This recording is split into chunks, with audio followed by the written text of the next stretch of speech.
I'm 680 News senior business editor Mike Eppel. We saw a Canadian cannabis company severely punished by investors on Bay Street today after the revelation in today's Globe and Mail that Canntrust Holdings executives knew 7 months in advance of a Health Canada investigation into the company related to unlicensed pot production.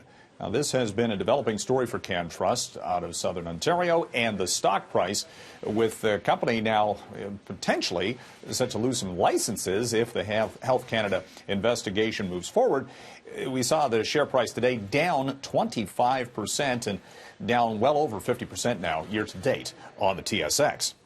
Meantime, the country's biggest convenience store operator, Alimentation Couche-Tard out of Quebec, which operates Circle K Convenience and others, is looking at potentially getting into the cannabis retail space. It did a deal today with Edmonton-based Fire and Flower Holdings, buying a small investment in that company, but potentially signaling a further push into retail cannabis, perhaps at the convenience store level, if and when that is legalized.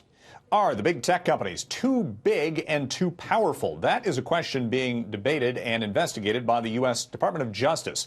They have launched an antitrust investigation against companies such as Facebook and Google and Amazon related to questions about data privacy and too much sway over social media and retail. In Amazon's case, this did have the tech sector of stock under some pressure today.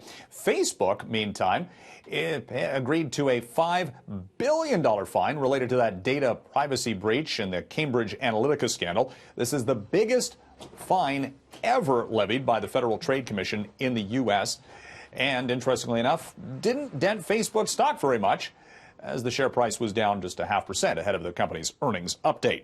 UPS, United Parcel Service, is starting to expand its delivery system, now moving to 7 days, and potentially drone delivery options. It is seeking federal aviation approval on that.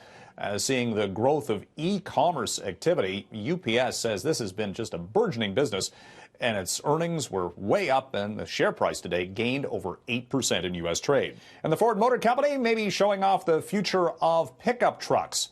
An all-electric F-150. The F-150, the top-selling pickup truck in that category. This one pulling over 1 million pounds in a test demonstration. Now, it's not in production yet, but Ford might be looking to challenge Tesla and its plans for an electric pickup truck. From the 680 Newsroom, I'm Mike Eppel for City News.